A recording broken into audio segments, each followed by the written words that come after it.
जय श्री कृष्णा। आज है भगवत गीता के अध्याय 11 का 44 श्लोक। अतएव हे प्रभु, मैं शरीर को भली भांति चरणों में निवेदित कर प्रणाम करके स्तुति करने योग्य आप ईश्वर को प्रसन्न होने के लिए प्रार्थना करता हूँ। हे देव, पिता जैसे पुत्र के, सखा जैसे सखा के और पति जैसे प्रियतमा पत्नी के अपराध सहन करता है, वैसे ही आप भी मेरे अपराध सहन करने योग्य हैं। क्या अर्थ है इसका, सुनिए। बहुत अच्छी बातें हैं, पूरा जरूर सुनिएगा। हम डेली कहते हैं पूरा जरूर सुनिएगा। बहुत सारे दृष्टांत के माध्यम से समझाया जाता है, छोटी छोटी स्टोरियां होती हैं मोटिवेशनल। सुनिए। अर्जुन परम भक्त है। अभी तक तो अर्जुन सखा मानता था, भगवान को मित्र मानता था, पर अब जब कृष्ण भगवान ने उसको अपना विराट रूप दिखाया तो अब लगता है उसको कि मैंने उनके साथ गलत व्यवहार किया, मैंने अच्छा व्यवहार नहीं किया। मैं तो मित्र रूप देखकर व्यवहार कर रहा था, मैंने सखा मानकर अपमान्य शब्दों का व्यवहार किया, अपने अनुसार चलाने का भगवान को प्रयत्न किया, सारथी बनाया और नहीं तो सारथी बनाया, रथ के आगे बैठा दिया, अभी मेरा रथ चलाओ। वो तो साला समझता था कि मेरा साला है, मित्र समझता था मित्र है, कुछ भी कह देते हैं मित्र से, सारथी बना लिया। एक मित्र भाव में तो बहुत कुछ बातें हो जाती हैं, बातें भी हो जाती हैं, कुछ अच्छी होती हैं तो कुछ बुरी भी होती है। अब वो क्षमा मांगता है भगवान से। ऐसा नहीं कि बस सॉरी, नहीं, ऐसा नहीं कि बस सॉरी कह दिया, ऐसे नहीं कहता है। जैसे एक माँ गलती पर बच्चे को डांटती है, कहती है बोलो सॉरी, अंकल को सॉरी बोलो, पापा को सॉरी बोलो, या बड़े भाई को सॉरी बोलो, तुमने गलत बोला है। बच्चे से माँ कहती है ना सॉरी बोलो, पर बच्चा नहीं कहना चाहता। लेकिन माँ जब गुस्से में होती है, क्रोध में होती है, डांट कर बोलती है कि अभी सॉरी बोलो, तब जाकर कैसे बोलता है बच्चा, पता है आपको, सॉरी, और कह के भाग जाता है। तो क्या ये सही सॉरी है? नहीं, ये सॉरी नहीं है। अब ये सॉरी डिपेंड करता है कि आप कैसे कह रहे हैं। ये जो क्षमा है वो हृदय से गहराई से निकल रही है। अर्जुन के शरीर आपका मिरर है, शीशा है, आपके चलने से बोलने से सब कुछ समझ आता है। कहते हैं शरीर आपके मन का दर्पण है।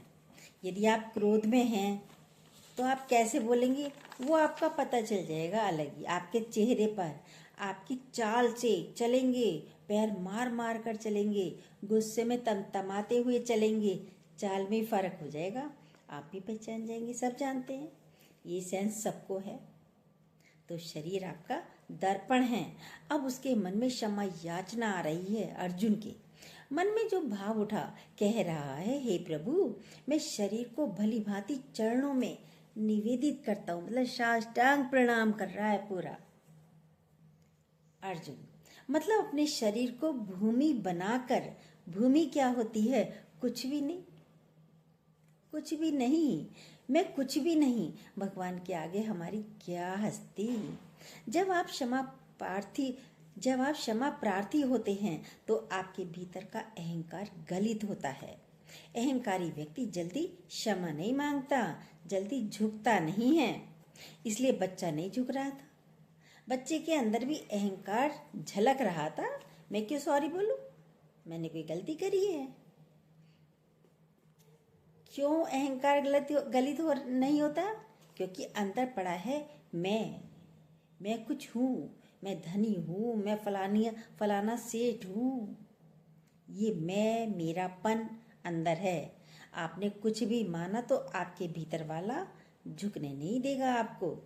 देखिए आजकल बच्चे पैर कैसे छूते हैं, देखिए थोड़ा सा झुके हो गए, पैर छूने, पूरे दोनों हाथों से पैर छूता ही नहीं कोई। अब पहले छूते थे, और नहीं तो चरण स्पर्श, नमस्ते हो गई चरण स्पर्श, मुंह से बोल दिया, तो कोई झुकना नहीं चाहता।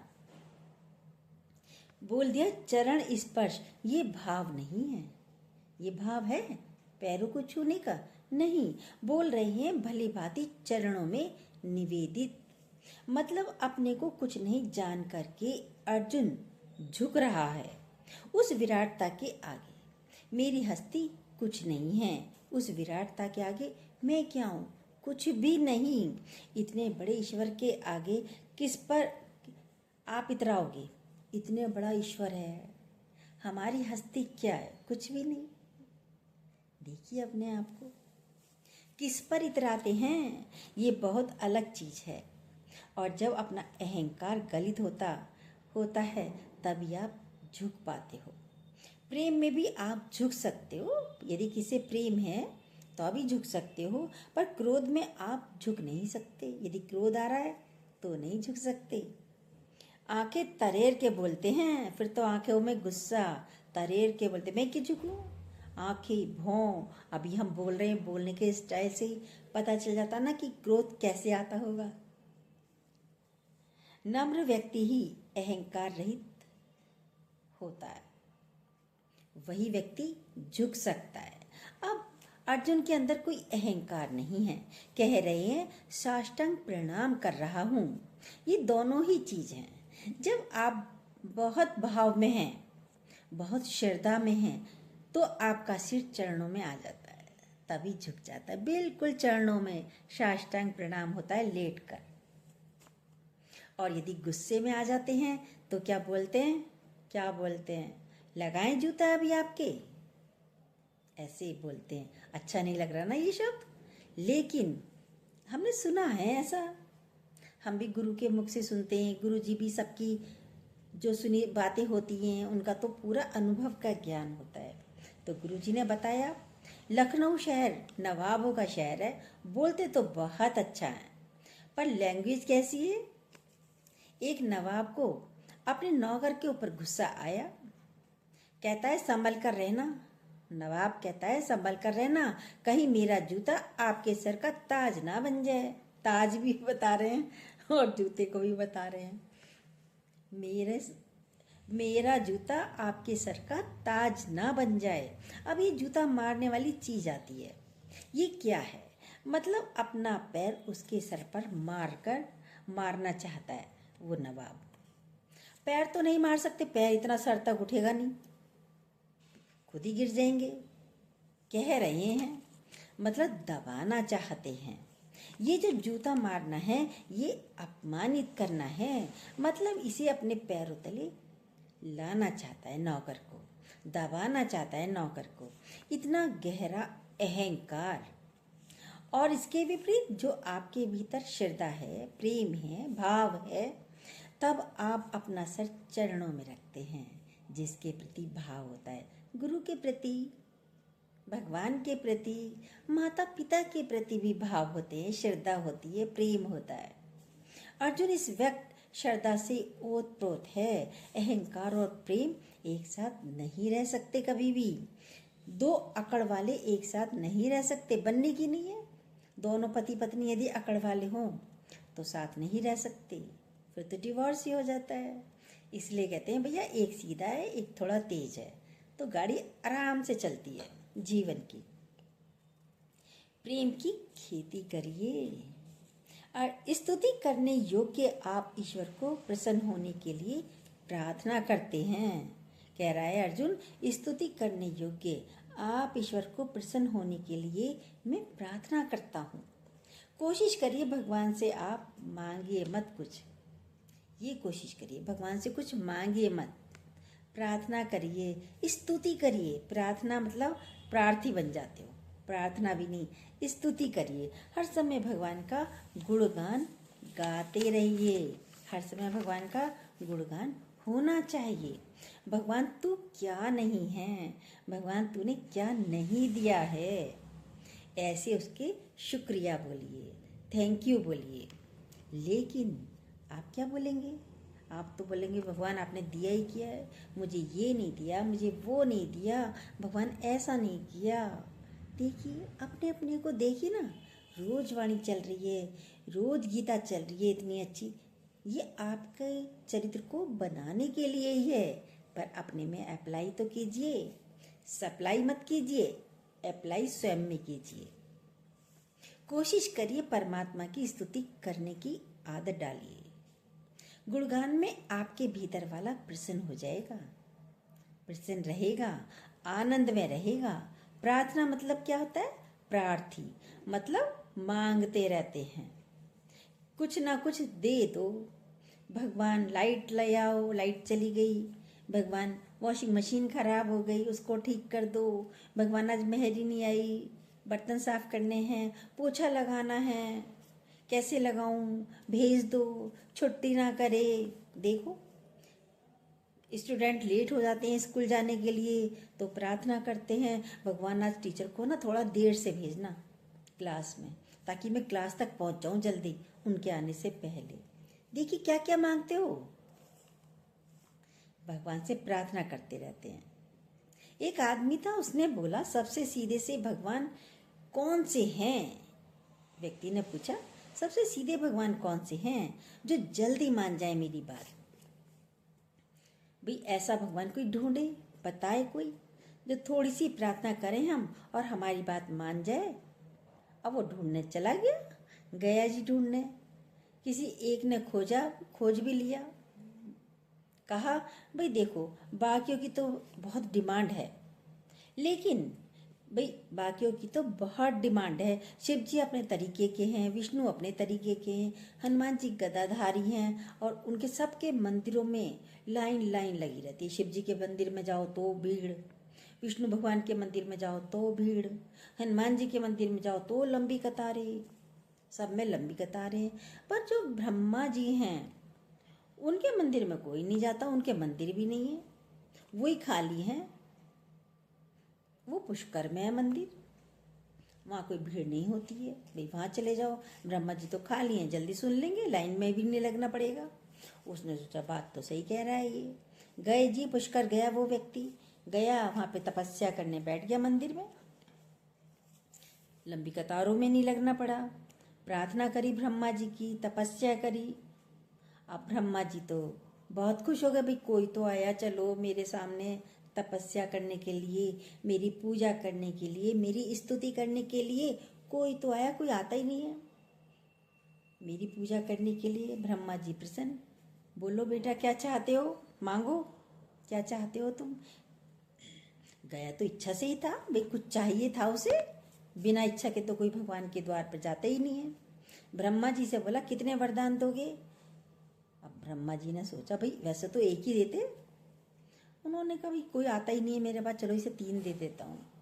अब ब्रह्मा जी ने उसे कहा बेटा 3 वरदान दे दूंगा, 3 मांग लो, कुछ भी कोई भी वरदान तो मैं दे दूंगा। अब सबसे पहले हर एक को क्या चाहिए? अर्थ, यानी धन चाहिए सबको, तो भाई धन दे दीजिए। ब्रह्मा जी बोले, भगवान बोले तथास्तु, दिया धन। दूसरा क्या चाहिए? अब जब धन मिल जाएगा तो क्या चाहते हैं सब? भाई मेरा शरीर स्वस्थ रहे। उसने कहा मेरा शरीर स्वस्थ रहे, बोले तथास्तु। भाई तीसरा क्या चाहिए? तीसरा मांगो वरदान। वो भी बहुत मजेदार था, समझदार था, बोला ब्रह्मा जी जब मैं पुकारूं तब आ जाना। भगत बड़े चतुर होते हैं ना, भगवान को भी चलाना चाहते हैं। अब ब्रह्मा जी भी बेचारे क्या करते, वरदान दिया है, आना तो पड़ेगा क्योंकि 2 ही मांगे हैं। अब भगवान ब्रह्मा जी चले गए, बोला ठीक है बेटा, चले गया। अब वह व्यक्ति घर आया, घर गया तो देखा तो सारी दीवारें खराब हो रही हैं कम घर की, ना पुताई करवाई थी, कब से टूटा फूटा हो रहा था। भाई पुताई तो हो जाए, जरा अच्छा तो हो जाए। सोचा ब्रह्मा जी को बुला लेता हूँ ना, वो कर देंगे, उन्होंने तो वरदान दिया है। कहा उसने, ब्रह्मा जी को याद किया, ब्रह्मा जी आ गए। ब्रह्मा जी को पुकारा तो तुरंत ब्रह्मा जी को आना पड़ा। ब्रह्मा जी मेरे घर की पुताई कर दो। ब्रह्मा जी ने कहा ठीक है बेटा, भाई पुताई हो जाएगी। दूसरा मांग, क्या मांगता है? अब पुताई कर दी। भाई ब्रह्मा जी मेरे घर का फर्नीचर बहुत अच्छा ला दो। अब ब्रह्मा जी ने कहा ठीक है बेटा, चलो फर्नीचर भी आ गया। तीसरा मांग बेटा, और क्या चाहिए? बोला जब मैं पुकारूं तब आ जाना। अब ब्रह्मा जी तो सर पकड़ कर बैठ गए, भाई ये तो हर बार ही मुझे बुला लेता है, अब बताओ पुताई करने के लिए भी ये मुझे बुलाता है। चतुर भगत क्या करे, भगवान भी क्या करे, फंस गए। अब चले गए, ब्रह्मा जी भी चले गए। अब तीसरी बार उसको जुकाम हो गया, कोल्ड हो गया। उसने कहा भैया अब परेशान, बहुत परेशान, ब्रह्मा जी को याद करता हूँ, वही ठीक करेंगे। अब बहुत परेशानी हो जाती है जुकाम में। सोचा ब्रह्मा जी को बुला लेता हूँ। उसने ब्रह्मा जी को बुलाया, क्योंकि ब्रह्मा जी ने बोला था मैं आ जाऊँगा तो याद करेगा। तो बेचारे ब्रह्मा जी भी क्या करें, पहुँच गए। बोला मेरा जुकाम ठीक कर दो। बोला तथास्तु, दूसरा मांग। उसने कहा भाई दूसरा क्या है, अब मुझे जुकाम ना हो, अब मुझे जुकाम ना हो, मैं बहुत परेशान हो गया हूँ। भाई तथास्तु। ब्रह्मा जी बोले अब तीसरा मांग। तीसरा क्या है? बोला जब मैं पुकारूं तब आ जाना। ब्रह्मा जी की तो सर में दर्द हो गया, माथा ही पकड़ कर बैठ गए। बेचारे ब्रह्मा जी परेशान हो गए, अब तो बहुत परेशान हो गए। भाई इसने तो मुझे परेशान कर दिया, भाई जुकाम में भी बुला रहा है, पुताई में भी बुला रहा है, बताओ मैं इस काम का ही रह गया। गए भगवान शिव के पास, विष्णु भगवान के पास, दोनों वहीं बैठे थे कि मुझे बचाइए भगवान, इस व्यक्ति ने तो मुझे बहुत परेशान कर दिया है। शिव जी भगवान विष्णु को और विष्णु भगवान शिव जी को देखें। पार्वती जी भी नज़दीक में ही बैठी थी। बोली मैं अभी बताती हूँ इसे, मैं ठीक करूँगी, आपकी बार बुलाएगा ना तो मैं आपके साथ चलूँगी। भी ठीक है। अब क्या हुआ, उसने फिर से उसको अब बुखार हो गया, उस व्यक्ति को बड़ा परेशान। उसने कहा ब्रह्मा जी को ही बुलाता हूँ, वही ठीक करेंगे। ब्रह्मा जी पहुँच गए, पार्वती जी भी कुछ बनकर रूप रख कर चली गई। अब वो जाकर, बुखार तो था ही उस व्यक्ति को, उसकी नाक में जाके बैठ गई अंदर। अब उसे बहुत जोर से छींक आई। बोला ठीक कर दो, ठीक कर दो। बोले तथास्तु। फिर उसकी नाक में दोबारा पार्वती जी ने कुछ कर दिया, अंदर से कर दिए, उसको दोबारा से छींक आई। तो उसने फिर से कहा मुझे ठीक कर दो, फिर से ठीक कर दिया। उसे तीसरी बार फिर पार्वती जी ने नाक में कुछ कर दिया। वो जल्दी से बोले मुझे ठीक कर दो, छींक आई, ठीक कर दो बस मुझे अब जल्दी से। अब उसको फिर ठीक कर दिया। बोला बेटा अब तीन क्या, फिर अपना अभी कुछ नहीं बोले ब्रह्मा जी। बोला अब मैं जब बुलाऊंगा जब आ जाना, अब जाओ। कह रहे बेटा 3 बार हो गया अब तेरा, अब मेरा पीछा छूट गया तुझसे। तो ये है, ये क्या है, ये तो कथाएं हैं हमें समझाने के लिए कि हम क्या मांगते हैं भगवान से, कितना परेशान करते हैं भगवान को, और मांगते भी क्या हैं, क्या समझाए भगवान को। बैरा जैसे होटल में जाकर बैठ जाते हैं, उससे कहते हैं भैया ये ला, ये ला, ये ला, ये ला, कॉफ़ी ला, अब सब्जी, ये वाली दाल ला, ये सब्जी ला, ये वाली नान ला, ये वेजिटेबल ला, यही मांगते हैं। कोल्ड ड्रिंक ला, कॉफ़ी ला। देखिए छोटी छोटी चीज़ें, आप छोटी छोटी चीज़ें भगवान से डिमांड करते रहते हैं। गुरु जी तो कहते हैं आप लोग तो भगवान को क्या बनाते हैं, गुरु ने तो स्वयं कहा बहरा बना देते हो, नौकर बना देते हो, लाइट चली गई लाइट ला, बीमार हो गए बीमारी ठीक करो, भगवान ये कर दो, भगवान ये कर दो, भगवान ये कर दो। कभी स्तुति करी भगवान की? गुरु जी कहते हैं शुक्राने गाओ, शुक्राने भगवान के। प्रार्थना तो भिखारी करते हैं। भिखारी कौन होता है? जो मांगता है। अब आप देखिए, आप शुक्राने बोलते हो या स्तुति करते हो या भी प्रार्थना ही करते हो। हम जानते हैं भिखारी कोई नहीं बनेगा, सबके पास सब कुछ है, क्यों बने भिखारी? भगवान के बच्चे भिखारी नहीं होते। अर्जुन स्तुति कर रहे हैं, वो अर्जुन हम हैं, स्तुति करने योग्य। आप ईश्वर को प्रसन्न होने के लिए प्रार्थना करता हूँ, अर्जुन कह रहे हैं। स्तुति योग्य केवल परमात्मा हैं और कोई संसार में नहीं है। कह रहे हैं ईश्वर को प्रसन्न होने के लिए प्रार्थना करता हूँ, हमारा कृत्य ऐसा हो जिससे परमात्मा प्रसन्न हो, हमारा कर्म ऐसा हो जिससे भगवान प्रसन्न हो। कह रहे हैं, हे देव, पिता जैसे पुत्र के, सखा जैसे सखा के और पति जैसे प्रियतमा के। 3 चीज बताई इसमें इन्होंने। इसमें 3 चीज उन्होंने बोली हैं, पिता, सखा और पति पत्नी। 3 संबंधों को उसने प्रकट किया। अर्जुन कह रहे हैं, जैसे पिता पुत्र को करता है, पिता पुत्र को करता है, अपने को छोटा रखा, पुत्र बताया भगवान का। पिता नहीं बना दिया कि मैं बड़ा हो गया हूँ, तुम सारथी थे ना, मैं तो तुम्हारा ऊपर बैठा था, बड़ा हो गया। नहीं, पिता जैसे पुत्र को, सखा जैसे सखा को, पति जैसे पत्नी को, प्रियतमा को। हम तो गुरु के सर पर चढ़कर बोलते हैं, देखिए अपने अपने आप को कैसा व्यवहार करते, सोच कर देखिए, दर्द होता है बड़ा। हम सब क्या सोचते हैं, और जने गुरु हमारी आज्ञा में चले, जैसे अभी वो भगवान को, ब्रह्मा जी को चला रहा था। गलत है ना, भगवान ये कर दो, भगवान ये कर दो। जब आप अहंकार रहित होंगे तभी बोल सकते हैं। सखा सखा को क्षमा कर सकता है। जब बहुत अच्छा मित्रता का संबंध होगा तभी एक दूसरे को क्षमा कर सकते हैं। पति पत्नी का जब प्रेम होता है तो वो एक दूसरे को क्षमा कर सकते हैं। उन्होंने ये तीनों भाव प्रकट किए। भगवान के साथ हमारा कैसा संबंध है देखिए आप, नम्रता वाला, प्रेम वाला, भक्ति वाला। अपने अंदर भक्ति को प्रकट करिए। अब बताया पाप क्या है, पुण्य क्या है। सुनिए, बहुत अच्छी बातें हैं।